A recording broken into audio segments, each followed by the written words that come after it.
എൻ്റെ കർത്താവിൻ്റെ ഉന്നതമായ നാമത്തിൽ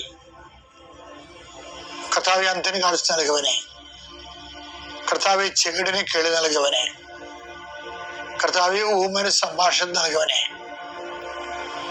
കർത്താവെ മഹോരോഗ്യപ്പെടുത്തിയവനെ,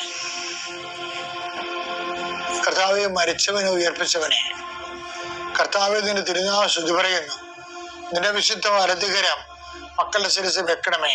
ഇന്നത്തെ യാത്രകളെ, ഇന്നത്തെ വ്യക്തികളെ കണ്ടുമുട്ടലുകളെ, ഇന്നത്തെ ചോദ്യം പറച്ചിലുകള്, ഇന്നത്തെ വർത്തമാനങ്ങള്, ഇന്നത്തെ ഒപ്പിടലുകള് എല്ലാം കർത്താവിന്റെ ദിശയിൽ വെക്കുന്ന രേഖകൾ അന്വേഷിച്ച് പോകുന്നവരെ, വിസ പ്രോസസ്സിങ്ങിന് വേണ്ടി പോകുന്നവരെ, വിസ ഇന്റർവ്യൂവിന് വേണ്ടി പോകുന്നവരെ, യാത്രക്ക് ടിക്കറ്റ് എടുക്കാൻ പോകുന്നവരെ, ഇന്നത്തെ യാത്രകള്, യാത്ര ചെയ്യുന്ന വാഹനങ്ങള് കർത്താവ് ചോദിച്ച് പ്രാർത്ഥിക്കുന്നു. കുടുംബത്തിലെ സമാധാനം ഇല്ലാത്തവരെ, പരസ്പരം വിഷമം അനുഭവിക്കുന്നവരെ, പരസ്പരം കലഹമുള്ളവരെ, പരസ്പരം ഭാരപ്പെടുന്നവരെ, കർത്താവെ കുടുംബത്തിലുണ്ടാകുന്ന ഞെരുക്കങ്ങള് ഈശോ ഏറ്റെടുക്കണം പ്രാർത്ഥിക്കുന്നു. 40 വർഷം അങ്ങയുടെ തിരുസന്നിധി നടത്തിയ സുവിശേഷ ജീവിതത്തിന്റെ യോഗ്യതയാൽ, പരിശുദ്ധ കുർബാനയുടെ യോഗ്യതയാൽ, പിതാവിൻ്റെയും പുത്രൻ്റെയും പരിശുദ്ധാത്മാവിൻ്റെയും നാമത്തിലെ നീ ഇന്നത്തെ ദിവസം, നിന്റെ ദിവസം, നിന്റെ ഉദ്യമങ്ങൾ കർത്താവ് തന്നെ അനുഗ്രഹിച്ച് നീ സന്തോഷത്തോടെ രാത്രി ഉടനയാൻ കർത്താവ് ഇടയാക്കട്ടെ. മത്തായി 21:32.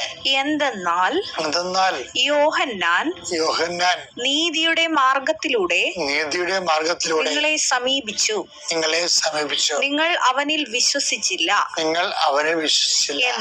എന്നാൽ ചുങ്കക്കാരും വേശ്യകളും അവനിൽ വിശ്വസിച്ചു.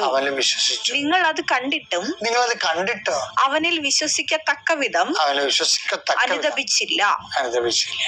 എന്താ പ്രശ്നം എന്ന് വെച്ചാല്, വിശ്വാസവും അനുതാപവും തമ്മിലാണ് ഈശോ കണക്ട് ചെയ്തിരിക്കുന്നത്. അനുതാപം ഇല്ലാത്ത ഒരാളെ വിശ്വാസിയായിട്ട് സുവിശേഷം പരിഗണിക്കണില്ല. അതും ഇല്ലാത്ത ഒരു സംഭവം എന്ന് വെച്ചാല്, ജീവിതത്തിലെ അനുതാപത്തിന്റെ ജീവിതം വെച്ചാൽ അത് വിശുദ്ധിയോടെ. അനുതാപം എന്ന് പറയുമ്പോൾ എന്താണ്? നമുക്കൊരു അബദ്ധം സംഭവിച്ചു കഴിയുമ്പോൾ നമ്മള് കർത്താവിന്റെ തിരുസന്നിധിയിൽ അയ്യോ അത് ദൈവസ്നേഹത്തിൽ നമ്മൾ അകന്നു പോയല്ലോ എന്ന് ഓർത്തിട്ട് അത് തിരുത്തണമല്ലേ.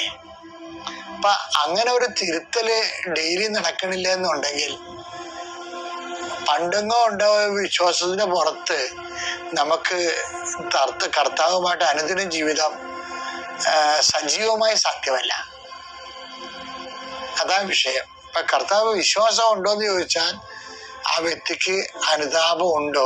അപ്പൊ അനുതാപം എന്ന് പറയുമ്പോൾ ഒരു ലോങ് ടേം പ്രോസസ് ആണെന്നാണ് ബൈബിൾ പറയണത്.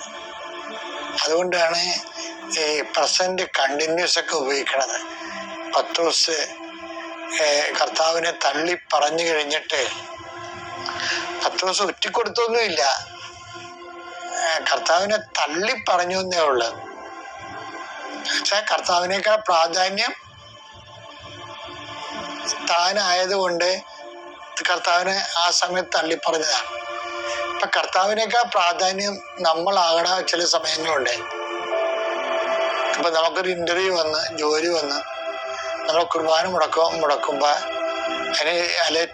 കുർബാന മുടക്കി മക്കളെ ട്യൂഷന് പറഞ്ഞു വിടുമ്പോ ശരിക്കും പറഞ്ഞാൽ തള്ളിപ്പറച്ചിലാണ്. എന്താണ്? എനിക്ക് ക്രിസ്തുവിനേക്കാൾ വലുത് ട്യൂഷനാണ് അല്ലെങ്കിൽ ജോലിയാണ് എന്ന തള്ളിപ്പറയാണ്.